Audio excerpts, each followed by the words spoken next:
Frankenstein's Aunt by Rune Pettersson, a surprise in the laboratory. The laboratory was built as an annex to the castle, in shape somewhat like the central stem of an old-fashioned windmill or tall silo. It was built of stone and had only a few tiny slits of windows in its thick walls. Its towering interior was filled to the brim with complicated chemical and electrical apparatus, climbing and coiling up the walls.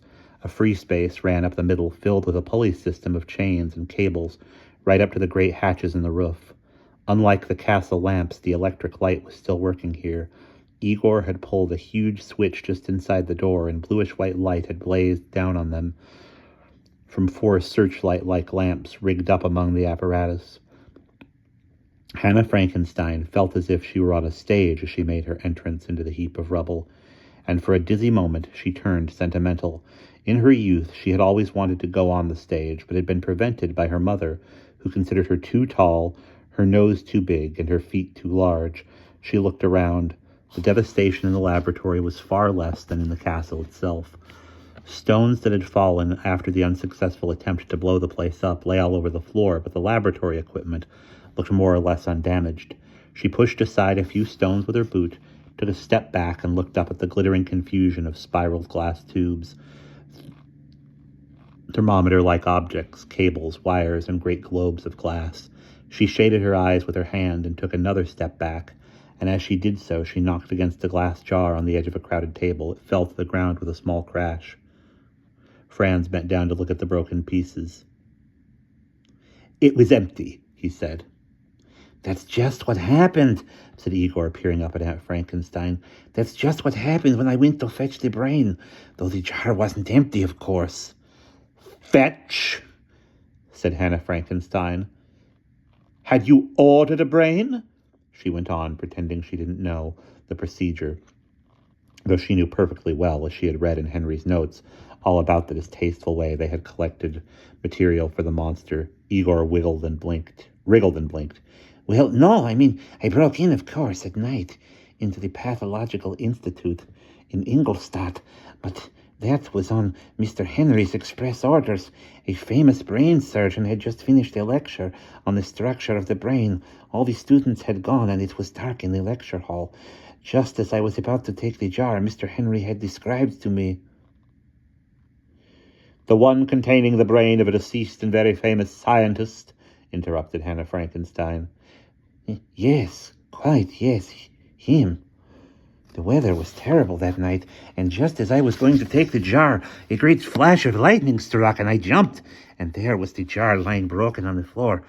So I was forced to grab the next best jar I could lay my hands on." "And that happened to be a jar containing a rather less famous brain," said Aunt Frankenstein icily. "Yes, I've read Henry's notes. But you never said anything when you came back with the wrong brain. With very aggravating results for Henry and for the villagers." "Oh, Mrs.," said Igor, wriggling with torment. "Aunt, dear, please don't let's talk about that anymore. It was an accident at work." Hannah Frankenstein gave him a dark look and lit up a cigar.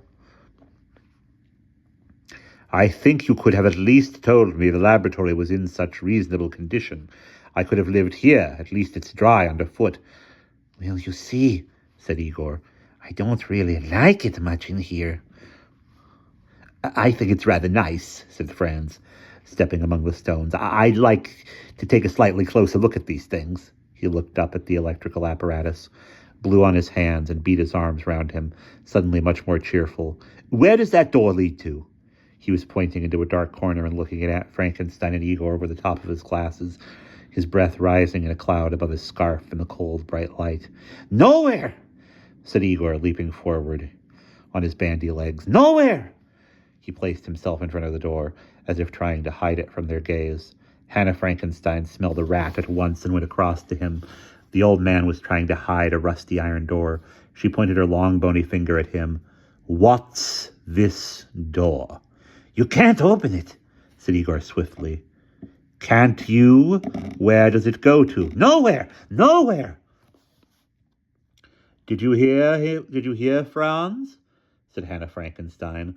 "A door leading to nowhere. That sounds interesting. Pure metaphysics. Move over, Igor." Igor heard from her tone of voice that it was no good resisting. He turned away from the door with a helpless whimpering sound, and Aunt Frankenstein grasped the rusty key in both her large hands. With a grating squeal, the door opened and a puff of damp, earthy air mixed with a strange sweetness billowed out at them. Aunt Frankenstein stared down the narrow stone stairway that twisted away into the darkness. There was a smell of apples and mulched leaves, rather like a delicatessen. Or what was it? "Aha," she said, "I've found the wine cellar. That's why you didn't want me to open it, is it, you rascal?" "No, no," said Igor, "that's not why at all." "Give me the lantern," said Aunt Frankenstein, taking it from him, then saying to Franz, "Hold the door open so that I get some light from above." She gathered her skirts up in her other hand, crouched, and started down the narrow stairs. The stones were slippery and green, like steps down to a boat on a quay, where the tide ebbs and flows over them. And she had put her feet down with the greatest of care. She heard Igor call from behind her, "Mrs. Frankenstein, dear missus, you really oughtn't." The peculiar smell grew stronger. Was it smoked lamb or salami? And then that sweet smell. Apple rings. Dried apricots, something else too. Sour milk? Yogurt? No, yogurt had no smell. She went on down, one step at a time. It was cold down there, icy cold, her breath standing out around her in a cloud that glittered with all the colors of the rainbow in the light from the lantern. Or was it cigar smoke? No, she had handed her cigar to Franz because she had thought that there just might be inflammable substances down here. She noticed she was slightly tense. The yellow circle of light fell on a pile of stones at the foot of the stairs. She saw a stone-walled vault with stalactites hanging from the roof, and she heard the drops falling first onto stone, then onto water. Spit, spit, plop. Thin sounds, but quite different in character. It was as silent as a tomb. She stopped, crouched over a pile of stones, and raised the lantern. A tomb. What was that sticking out from under the stones? A foot. A very large foot. Actually slightly larger than her own. A muddy boot with a very thick sole. A leg, a black trouser leg. Might be Serge.